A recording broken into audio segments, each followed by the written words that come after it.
are all targets: students, teachers, farmers, laborers, businessmen, artists, soldiers, politicians, and even the religious. Rumors of a coup d'etat, the perception of a worsening peace and order situation, labor unrest, the increasing confrontation between the media, the church, and the government all play into the grand plan of creating a revolutionary situation, a state of confusion, anarchy, and total breakdown of the government system, a condition where the people will lose all trust in the government, a perfect condition of turmoil where the forces of the Communist Party of the Philippines, their military arm, the New People's Army, and the National Democratic Front can seize power and establish their godless society. Inisip ko din yung naging buhay ko doon sa kabilang panig. Halos 2 taon din akong nagsakripisyo. Hindi nakakasama yung pamilya ko. Bago ang takbo ng buhay ko. Sabi ko baka ito na yung makakatulong sa akin. Yung pala, nadagdagan palalo yung problema ko dahil umalis man ako. Hahanapin nila ako dahil isa na akong full-time. Karanasan nga ako dito sa Banahaw sa Mamala. Umalis na ako noon dahil dyan nagkaroon ako ng trangkaso ng malaria. Kala nila nagbibiro ako. Ako daw ay nagdadahilan lang. Sabi ko, dito pala nagsasabi kang katotohanan, hindi ka paniniwalaan. Sa ako, wala akong layunin na maghasik pa ng karahasan.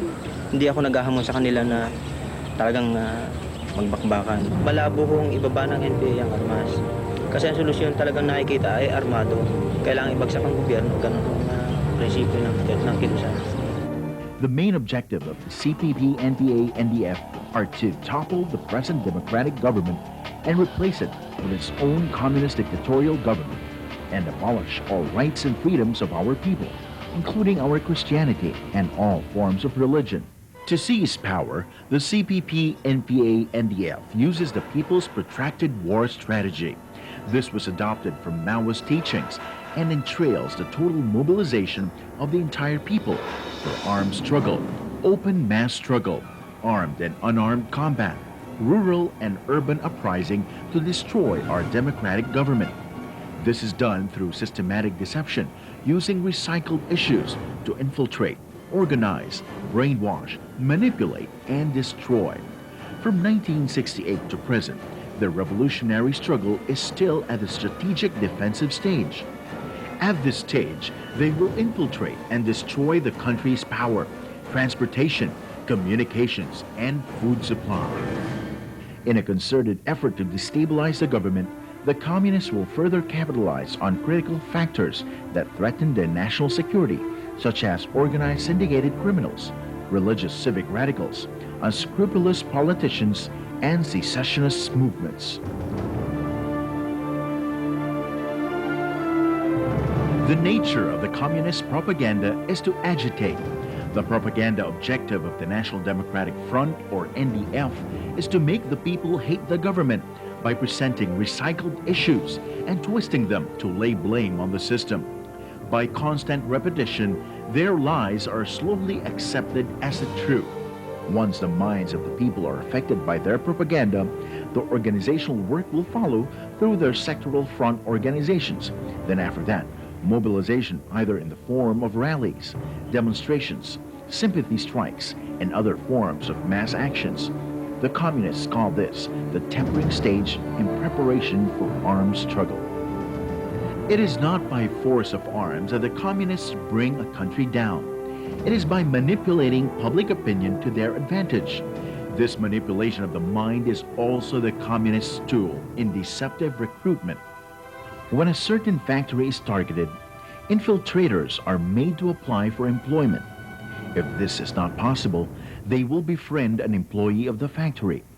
Once they become friends, the communists will start asking about the working conditions about the factory, the owners of the factory, and most of all, the problems of the workers. To the common laborer, these are innocent questions, but the communists are actually conducting a social investigation, or SI. The SI is very important for them because based on the pieces of information gathered, they will conduct the so-called class analysis. The communists will classify the workers into well-to-do workers, average class workers, and poor workers. Having done this, they then designed a detailed plan on how each worker's weaknesses can be exploited.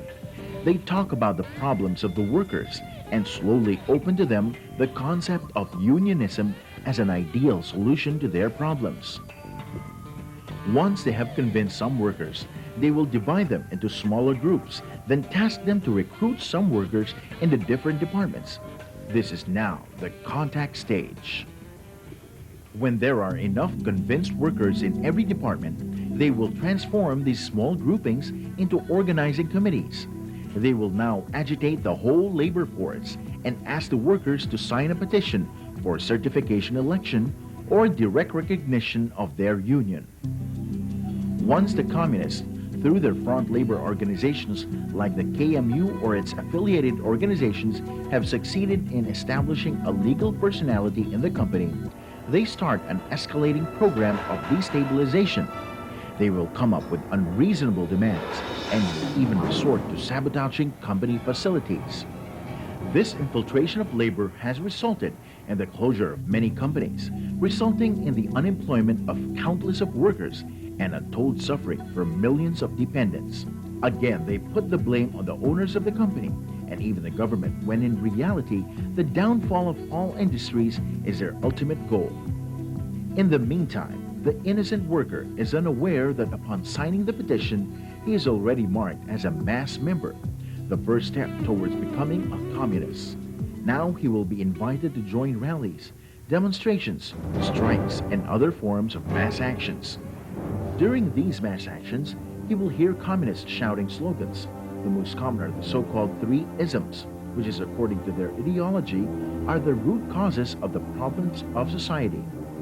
These are U.S. imperialism, feudalism, bureaucrat capitalism, and at times they add fascism to refer to military abuses, militarization, human rights violations, and others. After the first exposure, the communists would be too happy to discuss these things to the workers. In the next rally, having been convinced by the communists that the three isms are the evils of society, the worker joins in the shouting, complete with clenched fists. He is now graduated to the second step and is marked as a national democratic activist. With more and more mass actions and more indoctrination, he soon finds himself at the front lines of mass actions. From a mere unionist, he has become a reformist, becoming more passionate and bolder as he leads demonstrations that become more and more violent. For the communists, a demonstration is not complete if it does not climax into violence. They will point to the military as the instigators of violence and claim the right to peaceful assembly. They will shout police brutality, call the government fascists, and while emotions are very high, will show the workers why peaceful means are futile and that force must be met with force. The worker is cleverly led to conclude that the only solution is revolution. On the next demonstration, the worker begins to shout, "Welga ng bayan, isulong ang revolusyon." From a reformist, he makes a third step to communism as a prospective candidate member of the Communist Party of the Philippines. At this stage, the communists will start giving him lessons and books of Karl Marx, Mao Zedong, Vladimir Lenin, Joma Sisson, and other communist books on communism. If the worker asks why he is being given these books, the communists will simply reply, "We want change, and if we want change, we should broaden our knowledge.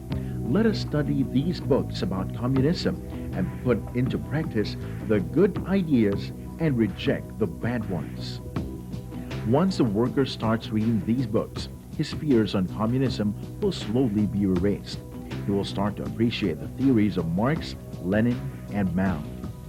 At this stage, his level will be raised from that of a prospective candidate member to candidate membership, the fourth step to becoming a communist.